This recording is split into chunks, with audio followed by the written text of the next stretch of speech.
এরকম সময়ে যে নিজেকে থামাতে পারে, আমি আল্লাহ কার জন্য জান্নাত প্রস্তুত করেছি। মানুষকে যে মাফ করতে পারে। অধীনস্থ ছেলেটা, আহমাদ জি কোথায় গেছিলি? আহমাদ জি নেই, আহমাদ জি, আহমাদ নেই। অনেকক্ষণ পরে, জি কোথায় গেছিলি? ভুলেছে। দাঁত ভেঙে দেবো, ভুলো বাকি। যখন ভুল হয়েছে বলেছে, তখন আর কোনো বাক্য ব্যবহার করিয়েন না। ওর ভুলটাই তাকে চলতে দেন। মানুষ কোরআন মাজিদ পড়ে না, যারা তাফসীর মাহফিল করে, করাই যারা, তারাও বুঝতে পারেনি কি জিনিস, আর যারা করে তারাও বুঝতে পারেনি কি জিনিস। মহান আল্লাহ বলেন, পৃথিবীর মানুষ, তোমরা মানুষকে মাফ করতে শিখো, আমি আল্লাহ তোমাদের জন্য জান্নাত প্রস্তুত করেছি। 3 শ্রেণীর মানুষের জন্য আমি জান্নাত প্রস্তুত করেছি। 1, দান করে যে। 2, রাগকে থামাতে পারে যে। 3, মানুষকে মাফ করতে পারে যে।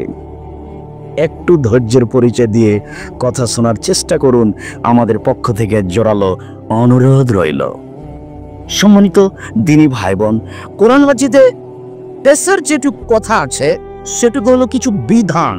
কিভাবে সালাত আদায় করতে হবে, কিভাবে যাকাত দিতে হবে, কিভাবে সিয়াম পালন করতে হবে, কিভাবে হজ করতে হবে, কিভাবে যুদ্ধবিগ্নে যেতে হবে, কি কোন নিয়ম কানুন আছে। তারই ফাঁকে ফাঁকে জাহান্নাম জান্নাত, তারই ফাঁকে ফাঁকে জাহান্নাম জান্নাত, তারই ফাঁকে ফাঁকে জাহান্নাম জান্নাত। এইভাবে পুরো কোরআন মাজিদ 30 পারা, তার সংক্ষিপ্ত কয়েক মিনিটে আপনার সামনে একটা সংক্ষিপ্ত বিবরণ পেশ করলাম।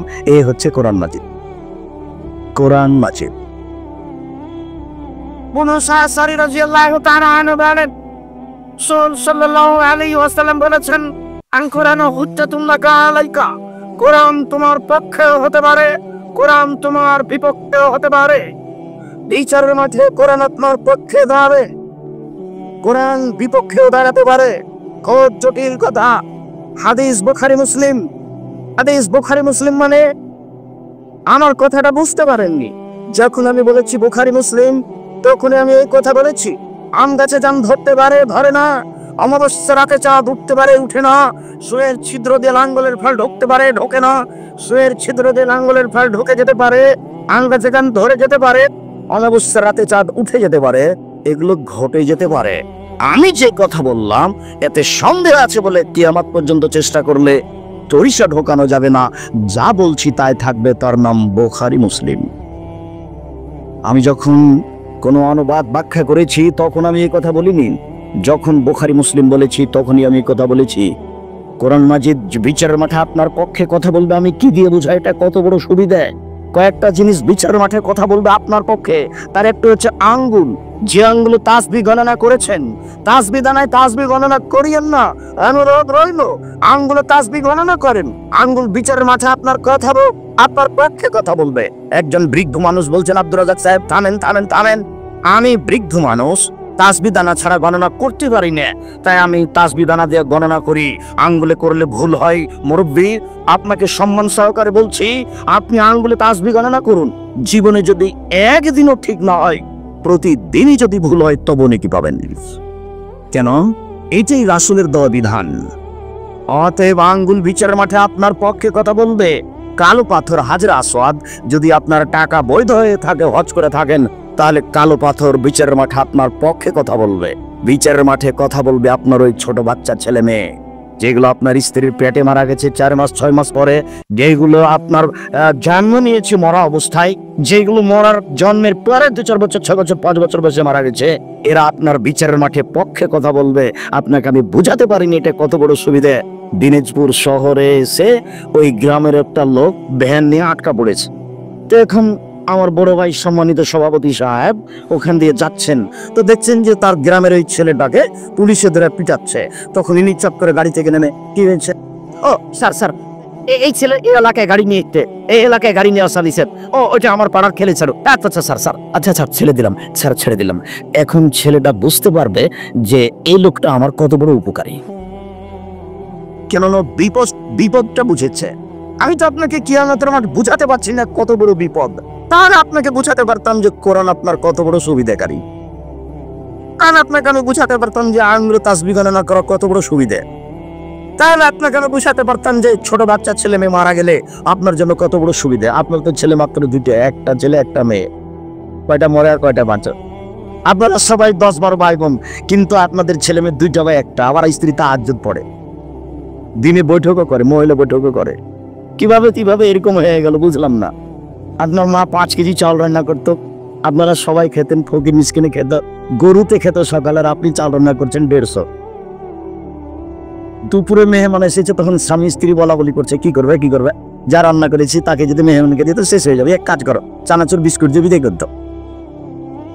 আপনার মা আপনার বাপ জীবনে কোনোদিন এইভাবে করে মেহমানকে বিদায় করেনি। আপনার বাপের স্বভাব আমি কত নকল করেছি, যে আপনার বাপ যখন মসজিদ থেকে বের হতে মেসার টাইমে, তখন দেখতে মসজিদে কোনো কেউ বসে আছে না, কেউ যে একটা মুরব্বী বাড়ি কোথায়? নোয়াখালী। খাওয়া দাওয়া করেছেন? জি না, চলেন। তো আপনার বাপ সাথে নিয়ে চলে গেছে।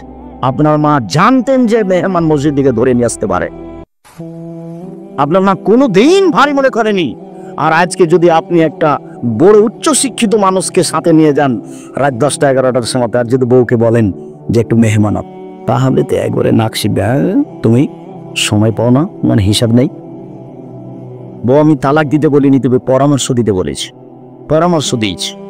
আমি বলেছি আপনার স্ত্রীকে আপনার মায়ের স্বভাবে ফিরে যেতেই হবে, আর আপনাকে আপনার বাপের স্বভাবে ফিরে যেতেই হবে, যে কোনো মূল্যে। টাকা পকেটে আছে, তারপরেও কোন স্বভাবে বললেন যে মাফ করো? বাড়ি থেকে আপনার স্ত্রী এইভাবে 50টা 5টাকে নোট, 10টা 10টাকে নোট পকেটে বের করে দিবে। আপনার স্ত্রী বলে দিবেন, শোনেন খুচরা টাকা পকেটে নিয়ে যান তো, যত মানুষ আসবে 5 টাকা 10 টাকা করে দিতে থাকবেন। এখন অভ্যাস যে মাফ করেন। আপনার মা নিজে বলতেন আপনার বাপকে যে একটু ফকির মিসকিন কদিন থেকে আসে না মনে হচ্ছে, একটু ভাত দেওয়ার মন চাচ্ছে, খেতে দেওয়ার মন চাচ্ছে। আর আপনার স্বভাব ভোকাল সমাজে যদি একজন ফকির বসে আছে দরজায়, আপনি মোটর সাইকেলে ঢুকছেন, খুব অসুবিধা, তখন আপনি বলছেন সরো তো সরো, তাড়াহুড়ার সময় রাস্তা ঘেরে আছে। আপনার মার স্বভাব এরকম, আর আপনার স্বভাব এরকম। ভালোবাসা কিভাবে আপনি পাবেন আল্লাহ বিবেচনা করুন। মনিত দ্বীপ এবং কোরআন পক্ষে কথা বলতে পারে, কোরআন বিপক্ষেরও কথা বলতে পারে। বিপদ ঘনে আসছে। উসমান রাদিয়াল্লাহু তাআলা আনহু বলেন, রাসূল সাল্লাল্লাহু আলাইহি সাল্লাম বলেছেন, খায়রুকুম মান তাআল্লামাল কোরআন আল্লামাহু। তোমাদের মধ্যে সবচেয়ে উত্তম ভালো মানুষ হচ্ছে সেই যে কোরআন মাজিদ পড়ে আর একজনকে পড়ায়। আয়েশা রাদিয়াল্লাহু তাআলা আনহা বলেন, রাসূল সাল্লাল্লাহু আলাইহি সাল্লাম বলেছেন, আল মাহরু বিল কোরআনে মা সাফারাতিল কিরামিল বারারা। যারা কোরআন মাজিদ বুঝে পড়ে তারা কিয়ামতের মাঠে দামি সম্মানিত লেখক ফেরেশতাগণের সাথে থাকবেন। আপনাকে আমি এখন বুঝাতে পারবো যে আপনার কত বড় সম্মান। আমি একটা খাকসার মানুষ, আপনার মনটা চাচ্ছে যে আব্দুর রাজ্জাক সাহেবের পাশে বসে একটু ছবি উঠালে খুব ভালো লাগতো। আপনি কত ব্যস্ত না, আর কথা হচ্ছে যে আমি একটা সাধারণ খাক করা, আমার আর কি দাম আছে? আমি কচুর পাতার পানি নড়চড় করি, তো গেল আগে। কচুর পাতার পানি বুঝেন? এইটুকু সামান্য মানুষ, আর আল্লাহর নবী বলছেন, হাদিস বুখারী মুসলিম, যারা কোরআন মাজিদ বুঝে পড়ে তারা জিবরাইলের মতো ফেরেশতার সাথে থাকবেন বিচারের মাঠে, তারা সম্মানিত লেখক গণের সাথে থাকবেন বিচারের মাঠে। আমি আপনাকে কি দিয়ে বুঝাই কোরআন বুঝে পড়া কত উপকার, আমি জাতিকে বুঝাতে পারলাম না। তাই মাঝে মধ্যে বলি, আল্লাহ যদি আমাদের দিয়ে খেদমত নাও তাহলে জাতির সামনে আমাদেরকে গ্রহণীয় করো, আর যদি আমাদের দিয়ে না চলে তাহলে এমন সম্মানিত উচ্চ শিক্ষিত জ্ঞানী গুণী পণ্ডিত মানুষকে নিয়ে আসো, যারা জাতির সামনে নির্বিঘ্নে কোরআন হাদিসের কথা বলতে পারবে এবং জাতি তাদের কথা মেনে চলবে, তারা বুঝবে কোরআন কি জিনিস। এরকম মানুষ তুমি দাও, নাহলে আমাদেরকে সে মানে নিয়ে চলো। তুমি তো পারো, তুমি তো সবকিছু করতে পারো, তোমার রহমতের আশা ধারে বলছি তুমি এটুকু করো। পরের বাক্যে আয়েশা রাদিয়াল্লাহু তাআলা আনহা বলেন, ওয়াল্লাযী ইয়াকরাউহু ওয়া ইয়াতাতাউ ফীহি ওয়া শাক্কুন আলাইহি। আর যে ব্যক্তি কোরআন মাজিদ পড়ে কোন রকমে কানা হেচড়া করে ছেচড়া ছেঁচড়ি করে পড়ে, কত কষ্ট করে পড়ে, ভালো করে পড়তে পারে না, তবুও পড়ে, তার কাছে এটা খুব কঠিন, লাহু আজরান, তার জন্য ডবল নেকি। হাদিস বুখারী মুসলিম। জনৈক হাফেজ ইমাম আপনাদের গ্রামে গেছেন কুকুর বাড়ি বেড়াতে, তো আপনাদের গ্রামের ইমামটা ভালো করে কোরআন মাজিদ পড়তে পারে না, কোন রকম করে ইমামতি করেছে মাগরিবের সালাতে। সালাত শেষ হতেই এই হাফেজ সাহেব লাফিয়ে উঠেছে, জি না, এর নামাজ হয়নি, এ ভালো করে উচ্চারণ জানে না, এর নামাজ বাতিল, নামাজ হয় না, আবার নামাজ পড়াতে হবে। হাফেজ সাহেব, কোরআনে ভুল হলে, সুন্দর কেরাত না হলে নামাজ হবে না, এরকম কোনো হাদিস আপনাকে কেউ বলেছে কি? আপনি তো জানেন না। শিক্ষক তো আপনার হাঁটুর উপরে মেরে হাঁটুর মালাকে ফাটে অচল করে রেখে, তাই তো আপনি মাথায় একটা লম্বা টুপি দিয়ে উপরে একটা লাল রুমাল দিয়ে মানুষের বাড়ি খেয়ে বেড়ান। এই তো আপনার কাজ। কোরআন হিফজ করার পরে 16 বছর পড়তে হবে। তোমাকে বলছি, আরেকজনের গায়ে হাত দিয়ে আছো নাকি? কোরআন হিফজ করাই শেষ করা নয়, মনে রেখো। কোরআন হিফজ করার পরে 12 থেকে 16 থেকে 14 20 বছর পড়তে হবে আরো। তারপরে তুমি বুঝবে কোরআন হাদিস কি জিনিস। এমনিতে তুমি কি বুঝবে? নওগাঁ জেলা থেকে যাচ্ছিলাম বাড়ি, ফজরের সালাত আদায় করতে হবে, ঢুকেছি এক মসজিদে, তো বের হওয়ার সময় দেখছি ওই মেম্বারের ওই মেহরাবের ডান দিকে লেখা আছে আল্লাহ, বাম দিকে লেখা আছে মোহাম্মদ। আমি বলছি, হাফিজ সাহেব এটা কেমন হয়েছে? তখন বলছে ভালোই হয়েছে। তো ডান দিক থেকে অনুবাদ করেন তো হাফিজ সাহেব, আল্লাহ হলেন মোহাম্মদ। বাম দিক থেকে অনুবাদ করেন তো হাফিজ সাহেব, মোহাম্মদ হলেন আল্লাহ। ডান দিক থেকে অনুবাদ করেন, আল্লাহ হলেন মোহাম্মদ। বাম দিক থেকে অনুবাদ করে, মোহাম্মদই হলেন আল্লাহ। কেমন হয়েছে? ভালোই হয়েছে। তো আমি বললাম, আচ্ছা হাফিজ সাহেব, মোহাম্মদ শব্দটাকে সরিয়ে দেন, ওখানে লিখেন বার। এবার হলো আল্লাহ বার। ডান দিকে অনুবাদ করেন, আল্লাহ হলেন সবচেয়ে বড়। বাম দিক থেকে অনুবাদ করেন, সবচেয়ে বড় হলেন আল্লাহ। ডান দিক থেকে অনুবাদ করেন, আল্লাহ হলেন সবচেয়ে বড়। বাম দিক থেকে অনুবাদ করেন, সবচেয়ে বড় হলেন আল্লাহ। কেমন হয়েছে? ভালোই তো হয়েছে। মানে তার কাছে কোনো পার্থক্য নেই।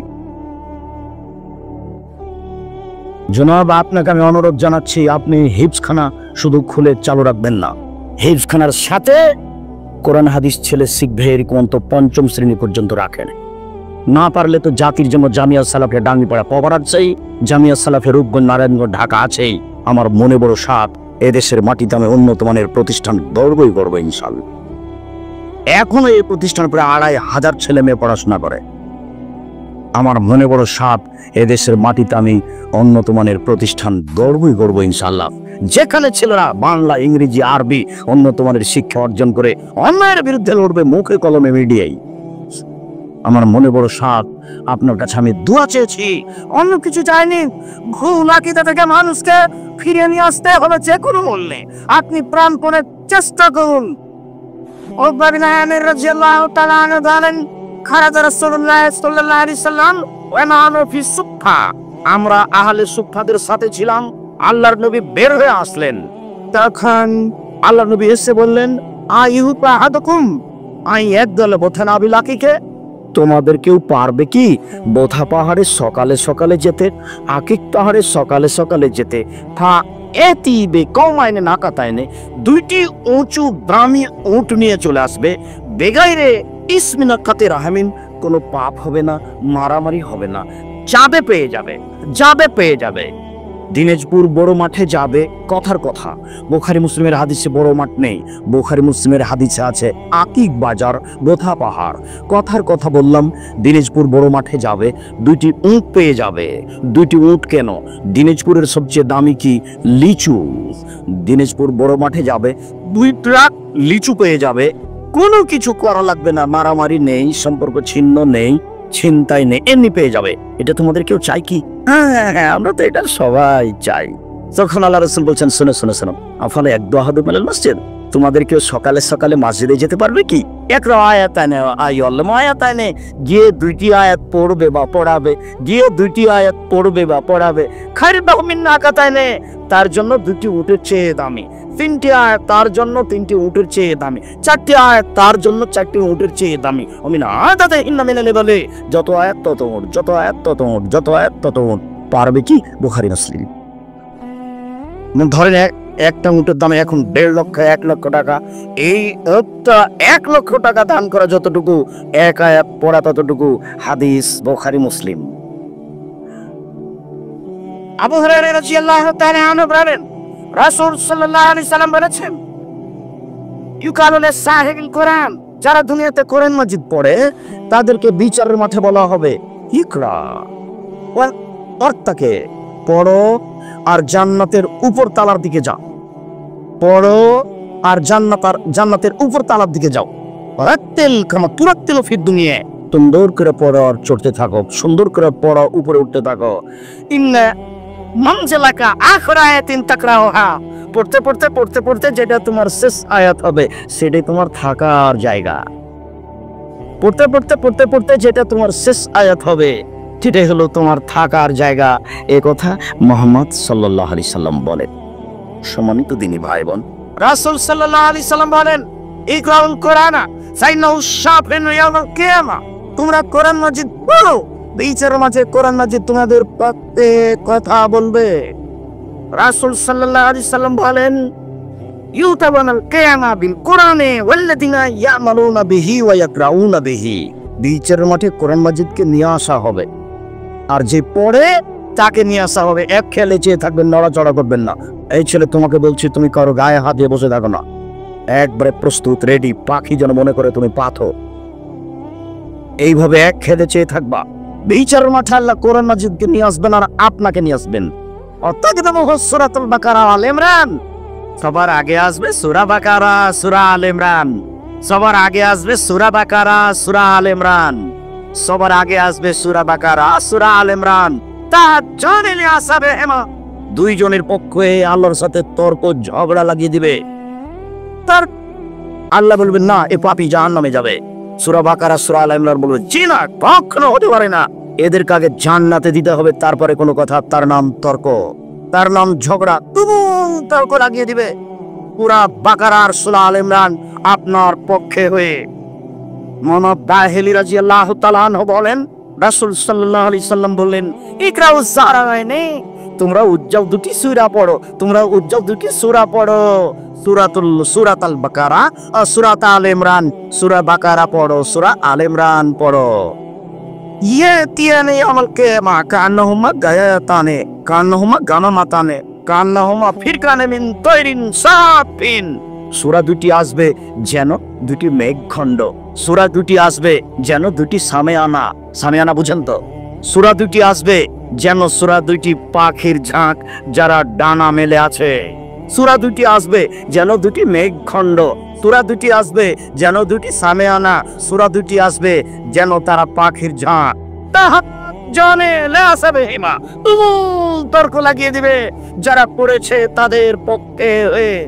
এরপরের কথাটুকু শোনেন তো। রাসূল সাল্লাল্লাহু আলাইহি সাল্লাম বলেন, শুনো, ইন্না সূরাতুল বাকারা, তবে সূরা বাকারার বিশেষত্ব, বিশেষ কথা, জরুরি কথা, ইন্না আকজাহা বারাকা, সূরা বাকারা যে পড়বে তার বাড়িতে বরকত নাজেল হবে। অতারাতাহা খাসারা আসারা, কেউ যদি সূরা বাকারা না পড়ে তাহলে তার বাড়িতে অশান্তি, অবিরাজ, অন্যায়, দুঃখ, ব্যথা, আফসোস, বেদনা সব নেমে আসবে।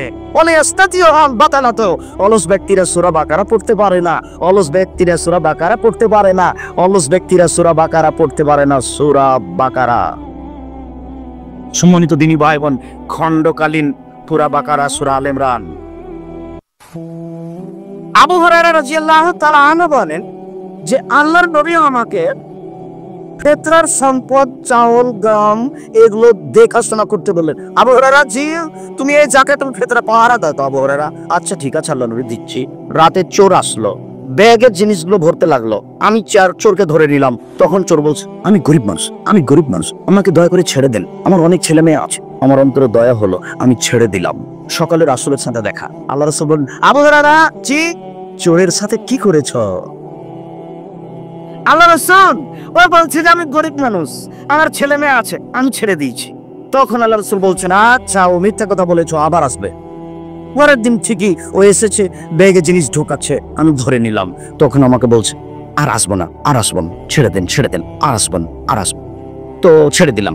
সকালে দেখা। আবু হুরায়রা, জি, চোরের সাথে কি করেছো? আল্লাহ রাসূল, ও বলছে যে আমি আর আসবো না, আমি আর আসবো না, আমি তাকে ছেড়ে দিয়েছি। কেউ যদি আপনার সাথে এরকম কথা বলে, ভুল স্বীকার করে, তাহলে আপনি তাকে ছেড়ে দিবেন। ভুল স্বীকারের পরে তার বিচার করতে যায় না। তখন আল্লাহ রাসূল বলছেন, দেখো, ও মিথ্যা কথা বলেছে, ও আবার আসবে। পরের দিন দেখি ঠিকই ও এসেছে, ব্যাগে জিনিস ঢোকাচ্ছে, আমি ধরে নিলাম। আমি বললাম, তুমি বলেছ আমি আর আসবো না, তবু এসেছো, তোমাকে রাসূলের কাছে নিয়ে যাব। তখন ও বলছে, আরে শোনেন শোনেন শোনেন, আমি একটা কথা আপনাকে শিখিয়ে দিই। যখন আপনি বিছানায় শুইতে যাবেন, এই যা আওয়াইতে না আপনার আছে গা, যখন তুমি বিছানায় শুইতে যাবা ফাকরা আয়াতুল কুরসি, তখন তুমি সূরা বাকারা হতে আয়াতুল কুরসি পড়ো। লাই ইয়াজালা হাফিজুন মিনাল্লাহ, আল্লাহর পক্ষ থেকে সকাল পর্যন্ত একজন রক্ষক থাকবে। লা ইয়াকরুবুকা শয়তান, শয়তান তোমার পাশে আসতে পারবে না। তুমি আয়াতুল কুরসি পড়ো, সূরা বাকারার খণ্ডকালীন আয়াত, সূরা বাকারার আয়াতুল কুরসি পড়ো, রাতে পড়ে ঘুমিয়ে যাও, শয়তান তোমার নিকটে আসতে পারবে না। সকালে আবু হুরায়রা, জি চোরের সাথে কি আচরণ করেছো?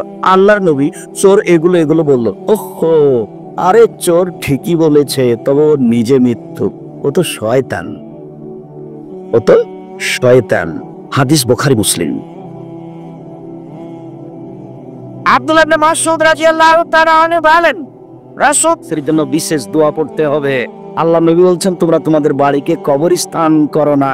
শোনো, মান কারা আয়াতাইন মিন আখির সূরাতিল বাকারা ইয়ানফিরু শায়তান মিনাল বাইতে, যেই বাড়িতে সূরা বাকারার শেষ দুই আয়াত পড়া হবে সেই বাড়িতে শয়তান থাকে না। যেই বাড়িতে সূরা বাকারার শেষ দুই আয়াত পড়া হয় সেই বাড়িতে শয়তান থাকে না, সেই বাড়ি থেকে শয়তান চলে যায়। ও ফিরে আয়াতিল, অন্য এক বর্ণনা এসেছে যেই ঘরে রাতে সূরা বাকারা পড়া হয় সেই ঘরে শয়তান থাকে না, যেই বাড়িতে সূরা বাকারা পড়া হয় সেই বাড়িতে শয়তান থাকে না। আব্দুল্লাহ ইবনে মাসউদ রাদিয়াল্লাহু তাআলা আনহু বলেন, রাসূল সাল্লাল্লাহু আলাইহি সাল্লাম বলেছেন, আল আয়াতান মিন আখির সূরাতিল বাকারা মান কারা লালাতান কাফাতাহু, কেউ যদি সূরা বাকারার শেষ দুই আয়াত রাতে পড়ে তাহলে যে কোনো সমস্যার জন্য যথেষ্ট হবে। শয়তান তার নিকটে আসবে না, যে কোনো সমস্যা তাকে ধরবে না, বোবা তাকে ধরবে না, কোনো সমস্যা রাতে হবে না যদি সূরা বাকারার শেষ দুই আয়াত ও রাতে পড়ে। একটু এক ছেলে চেয়ে থাকেন তো, দেখুন তো ইবনে আব্বাস রাদিয়াল্লাহু তাআলা কি বলেন।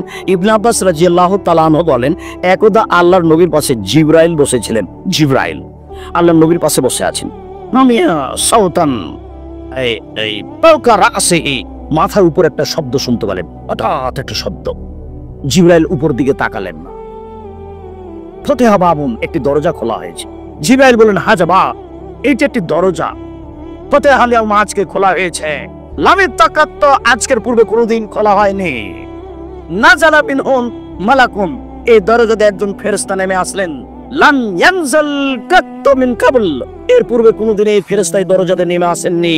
জিবরাইল ওখানে আছেন, মুহাম্মদ সাল্লাল্লাহু আলাইহি ওয়াসাল্লাম এখানে আছেন, ইবনে আব্বাস এখানে আছেন।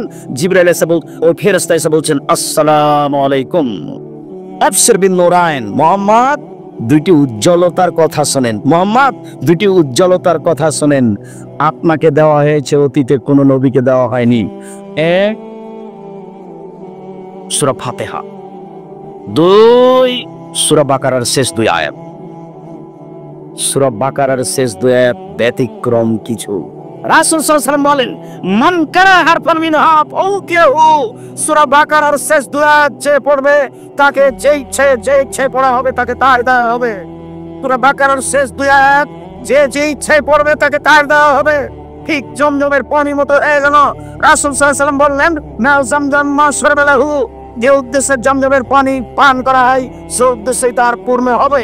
তিনি বলেন, খায়রুল মা'i আলা ওয়াসিলার যে মাও জামজাম, পৃথিবীতে সবচেয়ে দামি পানি হলো জমজমের পানি। সাকমু সাকিমিন ও তাওমিন, তা হলো রোগের আরোগ্য, তা হলো ক্ষুধার খাদ্য। জমজমের পানি খেলে ক্ষুধা মিটে যাবে, জমজমের পানি খেলে রোগ ব্যাধি ভালো হবে, এই কথা মুহাম্মদ সাল্লাল্লাহু আলাইহি সাল্লাম বলেন। হাদিস মুসলিম।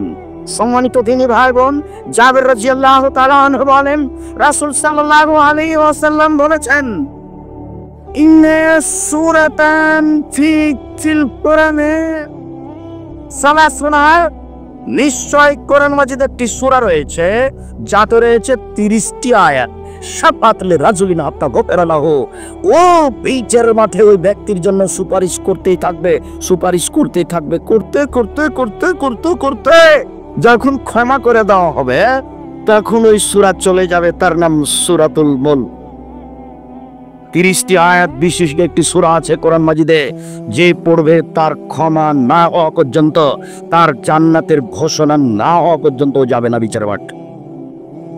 তার নাম বলেন তো কি? সূরা মুলক। জাবের রাদিয়াল্লাহু তাআলা আনহু বলেন, লাম ইয়ানাম রাসূলুল্লাহ সাল্লাল্লাহু আলাইহি সাল্লাম হাত্তা ইয়াকরা সূরাত আলিফ লাম তানজিল ও সূরাতুল মুলক। রাসূল সাল্লাল্লাহু আলাইহি সাল্লাম বিছানায় ঘুমাতেন না যতক্ষণ পর্যন্ত সূরা আলিফ লাম তানজিল, সূরা সাজদা এবং সূরা মুলক না পড়তেন। রাসূল সাল্লাল্লাহু আলাইহি সাল্লাম বলেছেন, মানুষ যদি সূরা মুলক পড়ে তাহলে তার কবরের শাস্তি হবে না, এই কথা রাসূল সাল্লাল্লাহু আলাইহি সাল্লাম বলেন। উল্লেখ্য যে মধ্যখানে কয়েকটা কথা বলে রাখি, সূরা ওয়াকিয়া পড়লে রুজি বেশি হবে, এই কথা মিথ্যা, এ হাদিস জাল। সূরা বাকারা, সূরা হাসরের শেষ 3 আয়াত পড়লে 70,000 ফেরেশতা আপনার পক্ষে দোয়া করবে, এ হাদিস নিতান্তই জয়ীফ। অনেকে বলেছেন জাল, এর প্রতি আমল করা যাবে না। শুনুন সূরা ইখলাস, ব্যতিক্রম গতি, ব্যতিক্রম নীতি। একজন লোককে আল্লাহর নবী দায়িত্বশীল করে যুদ্ধে পাঠালেন। ওই লোক যতবার কোরআন মাজিদ পড়ে সলাতে ততবার শেষে সূরা ইখলাস পড়ে, যতবার কোরআন মাজিদ পড়ে সলাতে ততবার সূরা ইখলাস পড়ে শেষে। সবাই এসে রাসূলের কাছে অভিযোগ করলো, আল্লাহর নবী, আমাদের নেতা খালি সূরা ইখলাস পড়ে, আমাদের নেতা খালি সূরা ইখলাস পড়ে। তখন আল্লাহ নবী বললেন, তোমরা তাকেই জিজ্ঞাসা করো কেন সূরা ইখলাস পড়ে। তখন লোকটিকে জিজ্ঞাসা করা হলো, কেন আপনি সূরা ইখলাস পড়েন? তখন লোকটি বলল, নিশ্চয়ই সূরা ইখলাসে রহমানের গুণাবলী আছে, আমি তাকে পড়া ভালোবাসি। সূরা ইখলাস এমন একটি সূরা যেখানে জাহান্নামের কথা নাই, যেখানে জান্নাতের কথা নাই, যেখানে চন্দ্র সূর্যের কথা নাই, যেখানে আকাশ জমিনের কথা নেই, যেখানে আদ সামুদের কথা নেই। সূরা ইখলাস একটি সারমর্মের উপরে সূরা। সূরা ইখলাস শুধুমাত্র আল্লাহর গুণাবলীর উপরে, তাতেই গুণাবলী দিয়ে পূর্ণ, আমি এই জন্য তাকে ভালোবাসি। তখন আল্লাহ রাসূল বলছেন, ফাগবেরু, তোমরা তাকে বলে দাও ইন্নাল্লাহা ইউহিব্বু, আল্লাহ তাকে ভালোবাসেন। একজন সাহাবী এসে বলছেন, আল্লাহর নবী, সূরা ইখলাসকে আমি ভালোবাসি। তখন আল্লাহ রাসূল বলছেন, রাব্বুকা আদখালাকাল জান্নাহ, তোমার ভালোবাসা আল্লাহ তোমাকে জান্নাতে দিয়ে দিবেন। একদা রাসূল সাল্লাল্লাহু আলাইহি সাল্লাম বলেন, সঙ্গী সাথী আয়াজিজু আহাতুকুম ইয়াকরা সুলুসাল কোরআনে ফি লাইলাতিন, সঙ্গী সাথী তোমাদের কেউ এক রাতে কোরআন মাজিদের 3 ভাগের 1 ভাগ পড়তে পারে কি? সঙ্গী সাথী তোমাদের এক রাতে কেউ কোরআন মাজিদের 3 ভাগের 1 ভাগ পড়তে পারে কি? তখন সাহাবীগণ বললেন, না না আল্লাহর রাসূল, এটা কি সম্ভব? কোরআন মাজিদের 3 ভাগের 1 ভাগ কি রাতে সালাতে পড়া যায়? তা কি সম্ভব? তখন আল্লাহর রাসূল বলছেন, আরে শোনো শোনো শোনো, সূরাতুল ইখলাস তাদের সুলুসাল কোরআনে, সূরা ইখলাস হচ্ছে কোরআনের 3 ভাগের 1 ভাগ, সূরা ইখলাস হচ্ছে কোরআনের 3 ভাগের 1 ভাগ, সূরা ইখলাস হচ্ছে কোরআনের 3 ভাগের 1 ভাগ। সূরা ইয়াসিন পড়লে কোরআন মাজিদ একবার পড়লে 10, সূরা ইয়াসিন একবার পড়লে কোরআন মাজিদ 10 বার পড়ার সমান নেকি হবে, এই কথা মিথ্যে, হাদিসটি জাল। সূরা ইখলাস 3 বার পড়লে একবার কোরআন মাজিদ পড়ার সমান নেকি হবে। নেকি খালি লুটে নেন, ব্যাগ ভর্তি করে নেন, 3 বার সমান 1 বার, 3 বার সমান 1 বার, 3 বার সমান 1 বার। হাদিস সহিহ, বুখারী মুসলিমের হাদিস। নেকি লুটে ব্যাগ ভর্তি করে নেন, আল্লাহর রহমতের কোনো অভাব নেই। বিচারের মাঠে যে যা চাইবে, এই দুনিয়াতে মানুষ যে যা চাইবে একসাথে যদি চায়, পৃথিবীতে জিন ইনসান একসাথে যদি আল্লাহর কাছে চায়, নিজ নিজ প্রয়োজন চায়, কেউ চাইলো দিনাজপুর শহরে 1টি বাড়ি, কেউ চাইলো 1টি ভ্যান, কেউ চাইলো ঢাকা শহরে 3টি বাড়ি, যার যেটা প্রয়োজন, জিনের প্রয়োজন, মানুষের প্রয়োজন,